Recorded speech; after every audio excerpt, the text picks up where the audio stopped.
Hello, you're watching India Today Global with me, Ishita Mitra, and this is Crossfire, the show that dives into the heart of global conflicts when nations collide, alliances shift, and lives hang in the balance.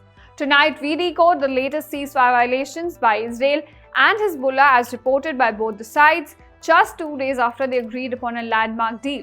The deal, which aimed to bring long-lasting peace in West Asia, seems to be hanging by a thread now. Also on the show, we tell you about the places that can serve as safe haven for you in case a nuclear war breaks out. All of this and much more, so let's get started. Will they or won't they? This was a question the world had been asking for over a year now with regards to ceasefire in West Asia. First, it was Israel versus Hamas, and we did not see any breakthrough there. But then, in a landmark deal brokered by US and France, Israel and Hezbollah agreed upon a ceasefire after over a year of intense fighting. But now that deal seems to be hanging by a thread. Let's take a look.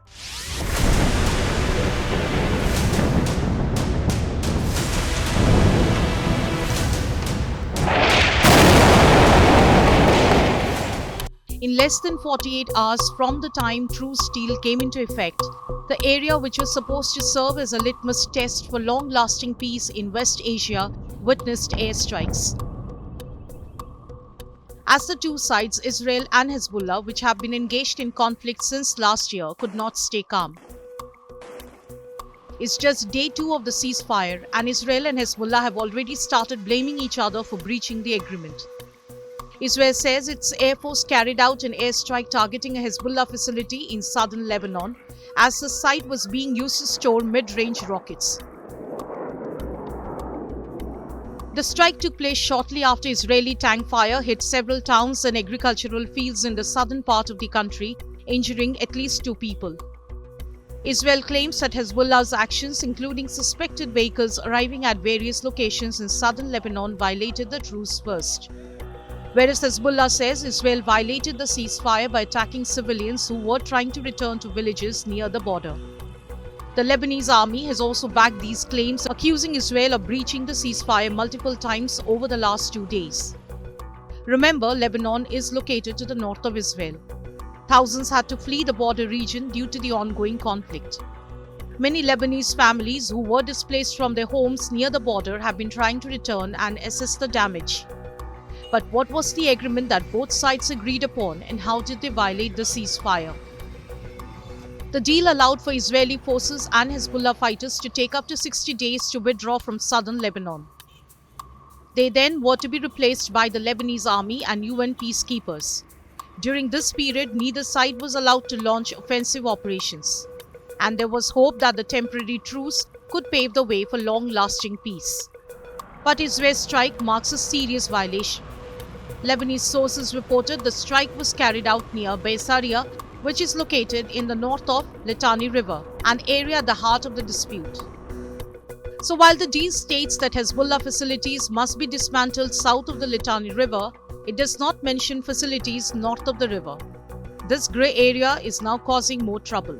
Against this backdrop of simmering tensions, Israeli Prime Minister Benjamin Netanyahu has even ordered the military to prepare for war if the ceasefire is violated. Meanwhile, Israeli drones continue to monitor southern Lebanon and its troops remain stationed along the volatile stretch. Strict curfews also remain in place in the southern part of the country. So now the future of the ceasefire deal is uncertain.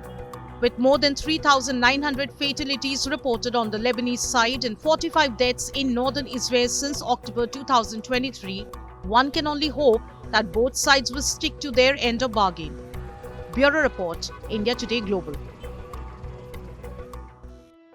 Moving on to another war now, Russia has issued a stern warning to Ukraine and West at large.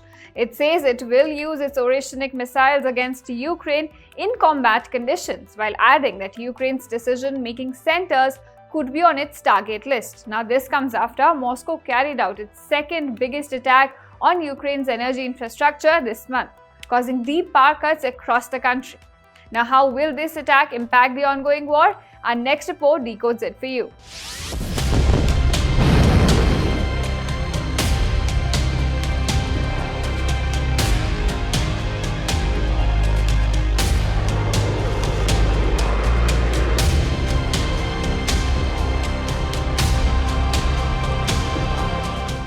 Several Ukrainian cities, including Odessa, have been rocked by explosions in what Ukrainian officials describe as a massive Russian missile attack targeting the nation's energy infrastructure. This comes as winter looms, exacerbating the suffering of millions of Ukrainian civilians. Here's what we know so far. The attacks, which triggered air raid alerts across the country, were confirmed by Ukraine's energy minister to have targeted critical energy facilities. Cities like Kharkiv, Rivne, and Lutsk were also hit, leaving over 1 million Ukrainians without electricity amid freezing temperatures. Emergency power outages have been implemented nationwide to manage the impact. As the country faces its 11th major assault on civilian energy infrastructure this year, the immediate consequences are devastating. The residents in Kyiv, Odessa, Dnipro, and Donetsk are experiencing widespread blackouts as energy companies scramble to restore services under dire conditions. The CEO of Yasno, a prominent energy supplier, called the situation severe, emphasizing that there is no immediate resolution in sight. Ukrainian military officials reported inbound missile threats targeting multiple regions, prompting calls for citizens to seek shelter. This relentless targeting of energy infrastructure highlights the latest strategy behind Russia's escalation. Ukrainian officials have condemned these strikes as deliberate acts of terror designed to cripple civilian infrastructure during harsh winter months. Under Yermak, the head of President Zelensky's office accused Russia of stockpiling missiles specifically to target Ukraine's energy facilities. Meanwhile, the Ukrainian Navy reported that 4 caliber missile carrier ships remain active in the Black Sea, ready to launch further attacks. To understand the broader implications, let's understand the context of this assault. This latest wave of missile strikes represents one of the most coordinated attacks on Ukraine's energy sector this year. Analysts suggest it is part of Russia's ongoing strategy to weaken Ukraine's resilience and morale as the conflict drags into its third winter. By targeting energy facilities, Russia aims to pressure both the Ukrainian government and its population, leaving millions without essential services amid plummeting temperatures. The humanitarian toll is immense, but this attack also carries significant geopolitical weight. International observers, including German intelligence agencies, warn that these actions may test NATO's resolve. The potential for further escalation remains a critical concern, especially as Russia continues its military operations near NATO borders. Meanwhile, Ukraine's Western allies monitor the crisis closely, providing support to bolster Ukraine's defenses against these relentless assaults. For Ukraine, this winter could be the toughest yet, as officials grapple with mounting challenges. As temperatures drop, the resilience of Ukraine's energy infrastructure will play a vital role in mitigating the humanitarian crisis. Civilians face not only military aggression but also the brutal cold and limited access to power. Ukrainian officials have stressed the need for international aid and cooperation to navigate this crucial period. In conclusion, these missile attacks underscore the dire situation in Ukraine. They highlight the devastating intersection of military aggression and a worsening humanitarian crisis. As the conflict continues, the resilience of the Ukrainian people and the support of the global community will be tested like never before. Bureau Report, India Today Global.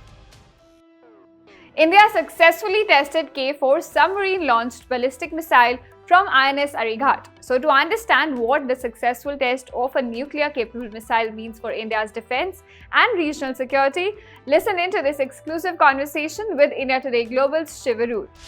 Test of the K-4 nuclear-capable SLBM, that's a submarine-launched ballistic missile from the INS Arighat. That's the news that's broken today. Of course, no official confirmations from the Indian government yet, but a big development that has a significant impact on India's nuclear triad, its ability to maintain a nuclear deterrent. And we've got Shiv Arur in the studio, of course, our top hand on defense matters. Shiv, could you begin by breaking this down?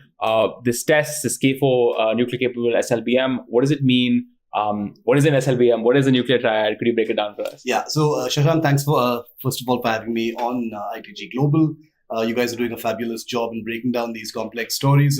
It's a very, very big day for India's strategic weapons program. I'll break it down. I'll break down what the nuclear triad means.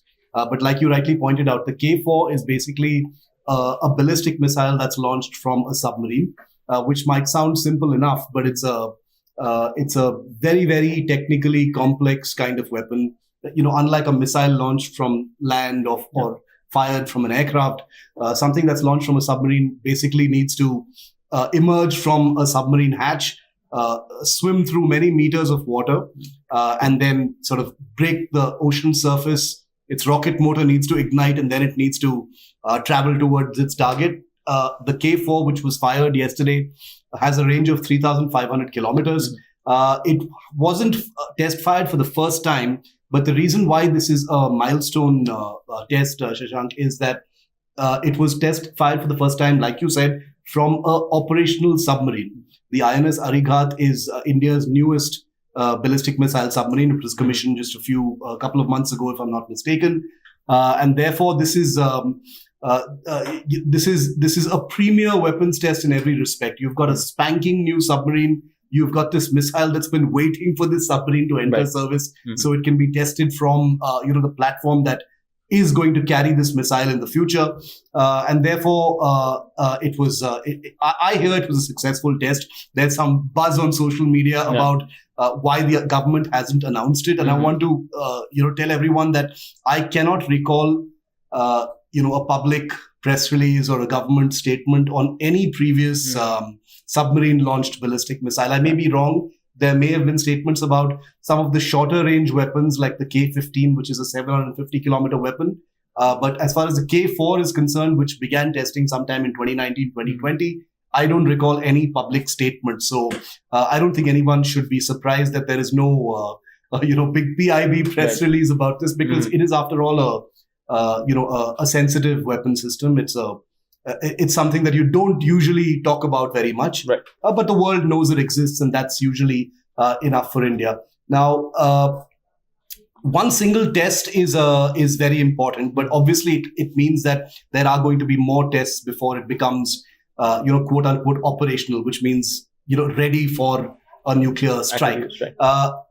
One very, very interesting part of this test, Shashank, which I wanted to share with your viewers, is that this missile was apparently tested at its maximum range, which is incredible, because at 3,500 kilometers, if you consider that it was fired from somewhere in the Bay of Bengal, the submarine was situated somewhere in the Bay of Bengal, that would take the missile's trajectory deep into the Indian Ocean. Way down south, way past the Andamans, way past Indonesia, in the southern parts of the Indian Ocean, which means that the test was not just a test of the technology, but also an incredible message to whoever's listening. And believe me, everyone's listening. The Chinese have their own ships in the Indian Ocean, the research vessels, watching all these things. You've got the Americans obviously fully clued in, etc. But coming to the nuclear triad and what you were talking about initially, a nuclear triad basically means the trinity of nuclear weapons delivery methods. You've got the land-based nuclear deterrent. In India's case, the land-based nuclear deterrent is comprised of our Agni and Prithvi missiles, which are nuclear capable. They've got ranges anywhere between 150 all the way up to 6,000, 7,000 kilometers. Then you've got the air-based deterrent, which is we were just talking about it. You've got your Sukhoi 30 fighters. You've got your Mirage 2000s, you've got your Jaguars, and you've got your Rafales, the new fighters. These are the four fighters that are capable and cleared, operationally capable of delivering nuclear weapons. And there are two kinds of air-delivered nuclear weapons that I am aware of that India has. One are the nuclear gravity bombs, which are basically sort of dumb, unguided stuff that you just drop on a target. And there are nuclear, air-to-surface missiles of a guided variety. Again, very classified. Nobody knows very much about what exactly India has, but those exist. And the K-4 that was tested yesterday fills that third leg. It has long been considered that India has ticked the boxes very well on the first two legs, land and air, but the sea-based nuclear missile deterrent had taken its time to come, mostly because it is technologically complex, but also because we simply didn't have the platforms. The Arihant came about a decade ago. Now you've got the Arighat as well. But now with the great thing about a successful test is it completely energizes the test program. And I hear that the K-4 is not going to be the end of it. There's going to be a K-5 as well of an even longer range. So this is very good news. With the world inching closer to a nuclear war and two major conflicts going on in the world right now, Russia, Ukraine and Israel-Hamas, a question arises. Can one escape and find refuge in case the World War III breaks out? Well, in our next report, find out which are the places that can serve as safe haven for you in case of a nuclear conflict.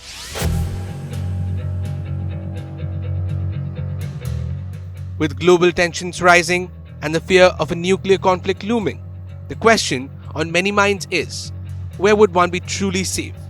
Today, we explore the regions identified as the safest places on Earth in the event of a nuclear war or World War III.